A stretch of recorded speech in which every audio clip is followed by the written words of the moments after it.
Hello, fairy finders and fairy seekers. Welcome to FaerieQuest and another episode of Real Fairies in Real Photographs.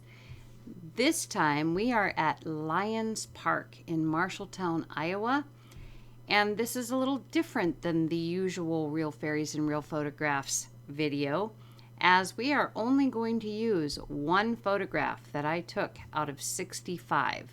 There are fairies in pretty much every photograph of those 65, but this one had a lot of fairies in it in one beautiful broken tree, as you can see on the screen in front of you. This is the photograph we are using. It is photograph number 1113 from this batch.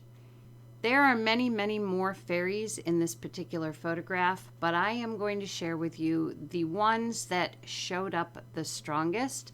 The other ones, I know that they're there, but they would be harder for you to see.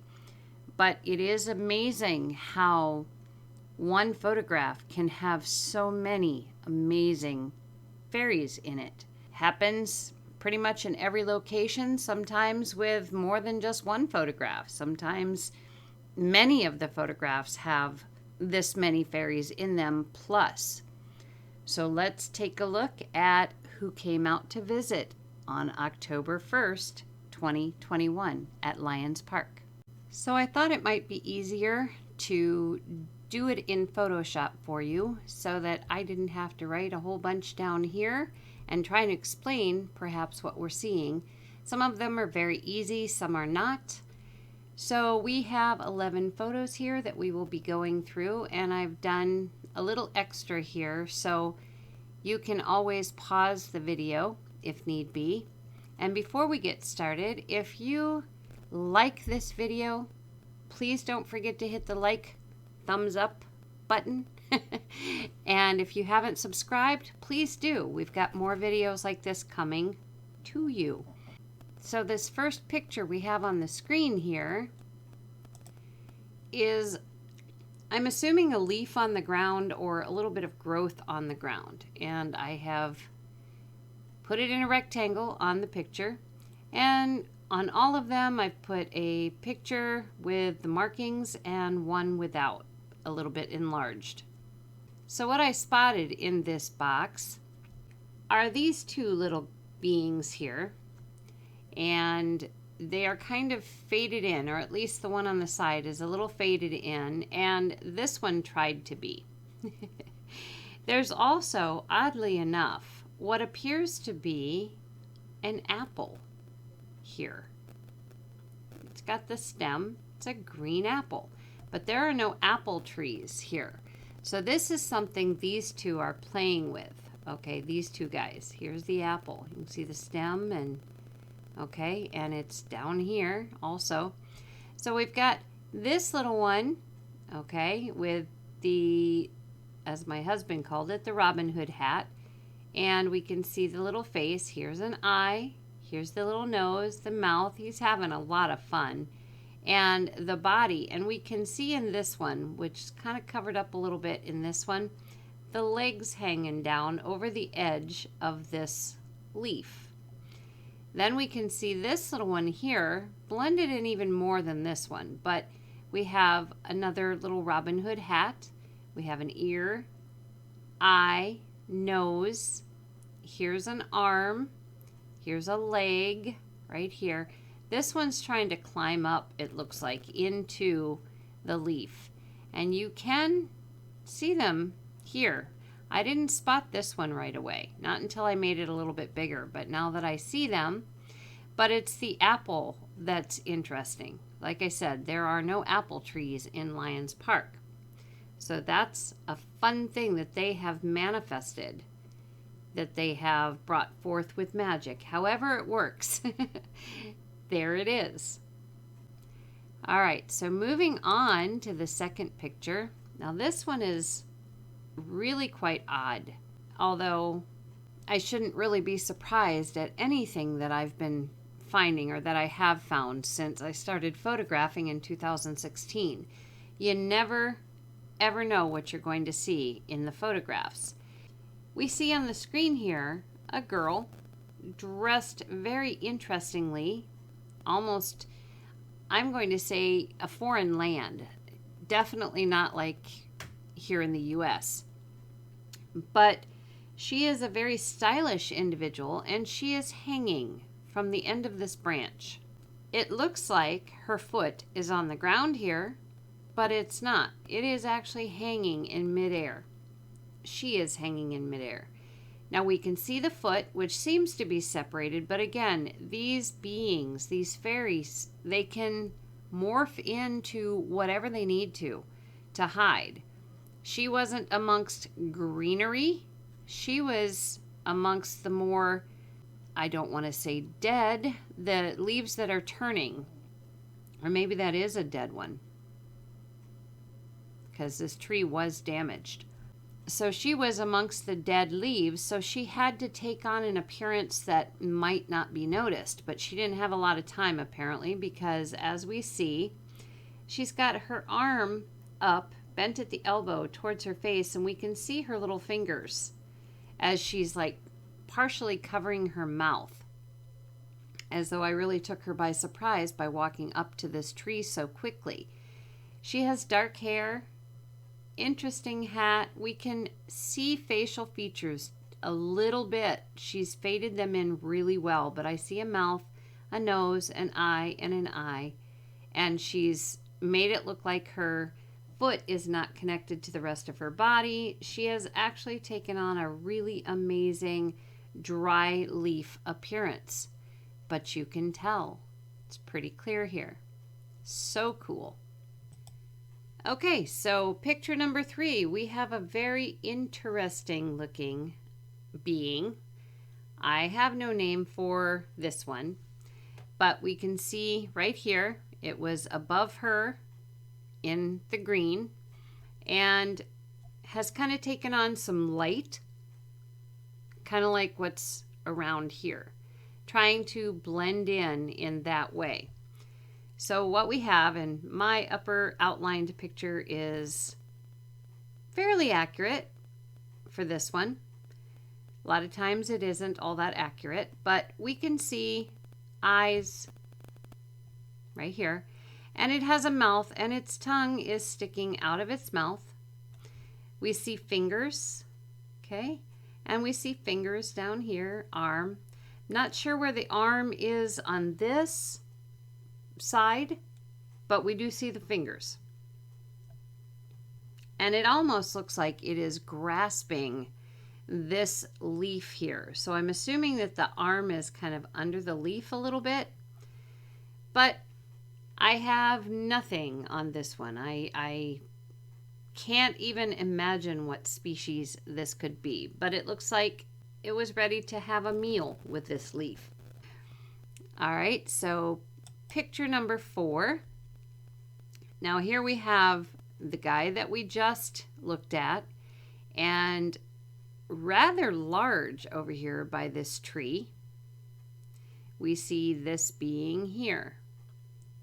And I've done the best that I can to kind of outline the way it looks to me to the best of my ability. Looks like a child. And we have very droopy eyes, which is why I put like a darker line under the eyes of each one, because it's almost as though the eyes are closed. Now we have a little button nose, and lower lip is white, but the mouth is a little bit open. We got little chubby cheeks and an interesting little pointy hat. Now the body is a little harder. He looks a little bit chunky. So we have little striped shorts or pants here. I don't know if they're shorts or not, but we've got little striped pants, and again, green shirt, because as often happens when they try to blend in, they're blending into the color around them. Now, this one is leaning up against the brown, but apparently the green was a little easier to do, but didn't quite make the green, because there's a lot of different kinds of green, different shades of green around. So this little one did pretty well. We have an arm here The shirt is not striped. The shirt is plain. So best I can figure is this here is a hand, as I show you right here. And the arm and another arm, only I cannot see the other hand. Interesting little guy though. And he is actually a bit of a distance away. This just happened to be the way the photo was taken. This tree is quite a ways away from the one where most of these fairies are. So he's pretty good size to be being seen that clearly. Now here we have a fun one, and I do not do her justice in my outline, but I wanted to show you what she might look like. Since she is a distance away from the tree, and here's the branches of the one that I have been working with. The one we just did is over here, okay? And she is at the picnic table in the background.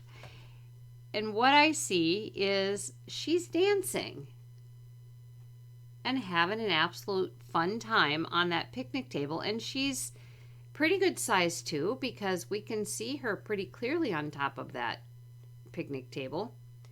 So anyway, we have hair, pretty wild hair. We can see eyes, but we really don't have much else for facial features. Her arms are out in front of her, and they look like they're moving up and down. And I did find one leg and foot here, which is right here. The leg is green, okay? The foot is white. This, I'm assuming, is her lower half, but she's like really shaking, and she's quite blurred due to the shaking and the distance that she is. So she's really unique and looks like she's a lot of fun. She really likes to move. Either that or she's working some magic on me to make me go away. Don't know which that is. Okay, so then we have a gnome. And if you take your own pictures, you're going to find that gnomes often like to be in the crook of trees. And when I say crook, it's where two areas meet of two different branches. They like to be in there. This has happened a couple of times to me now. Now, as you can see, this gnome is up above this big one that we've already gone over. And here she is dancing on the picnic table. So he's up here. And this tree, again, is a ways from this one. So this is a pretty good sized gnome. And I am saying gnome because this is how I have images in my head of a gnome and what the statues seem to look like.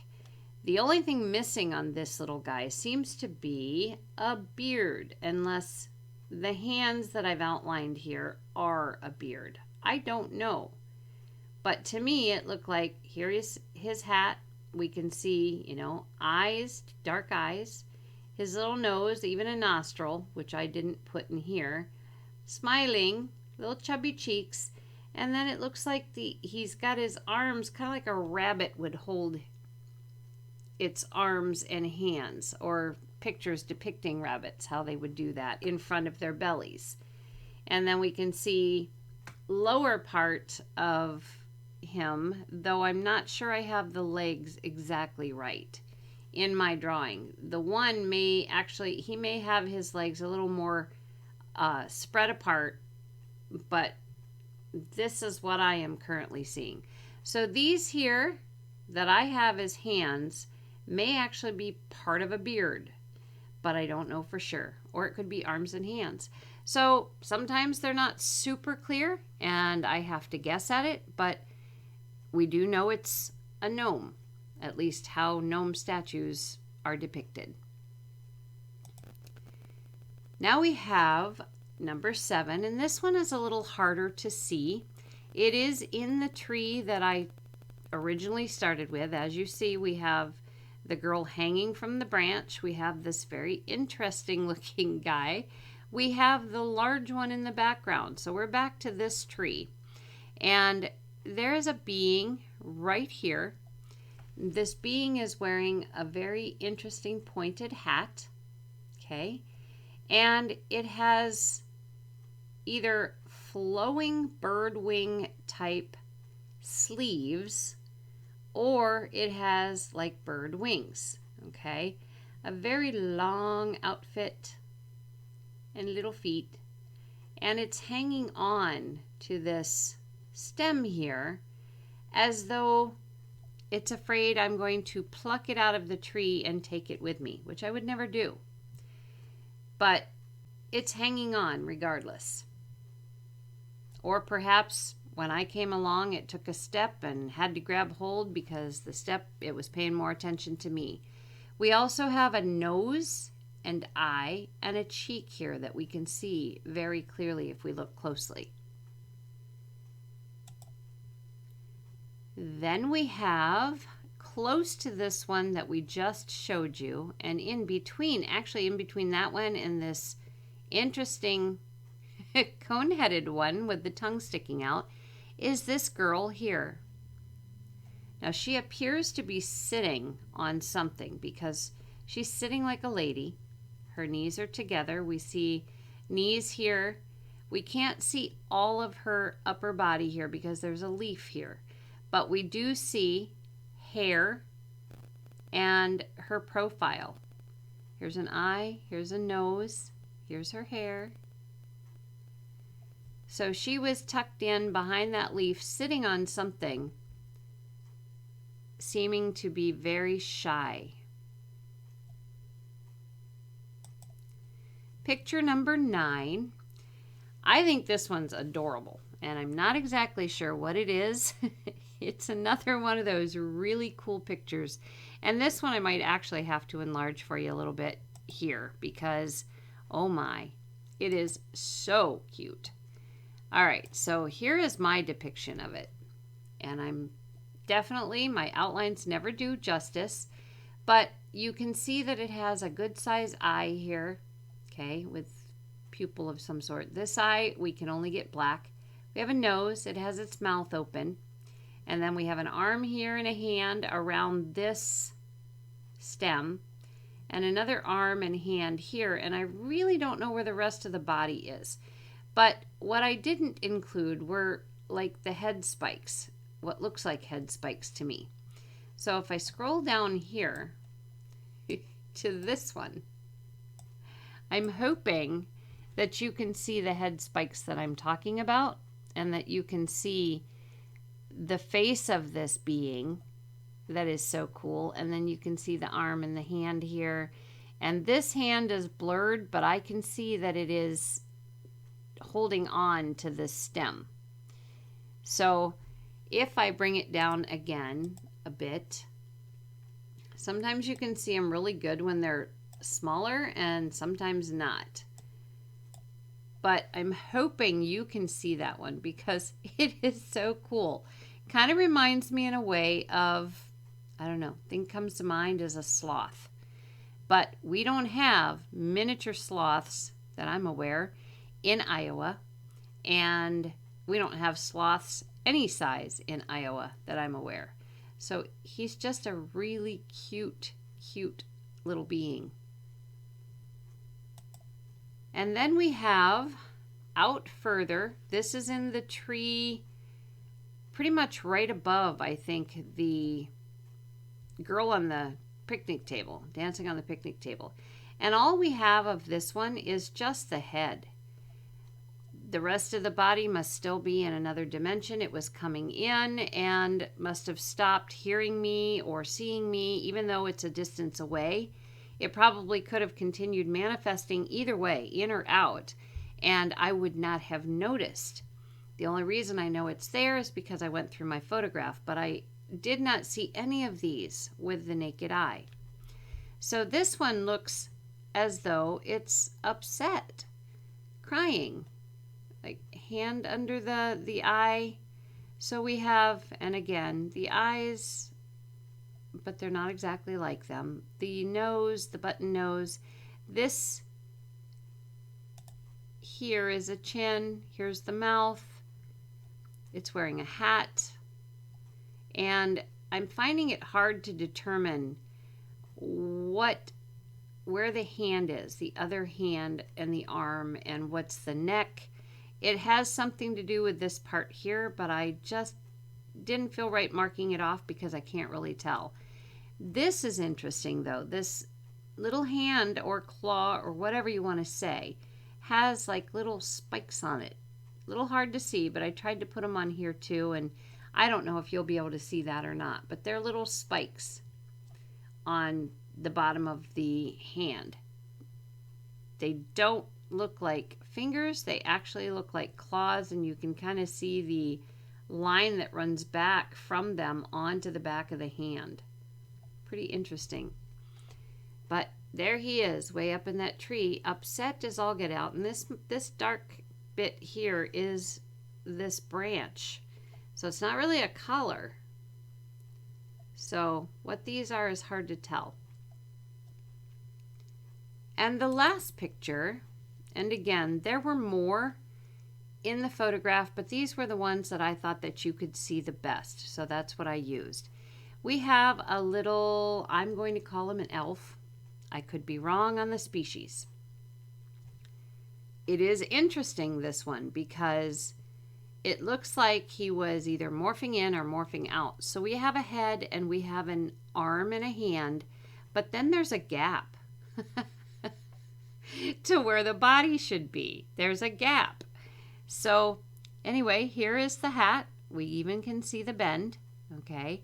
And then we see the eyes, which in here are darker, so easier to see instead of the red outline. We have a little nose right here, and the mouth. We have chin, and here we have a hand up to the face, and the arm here.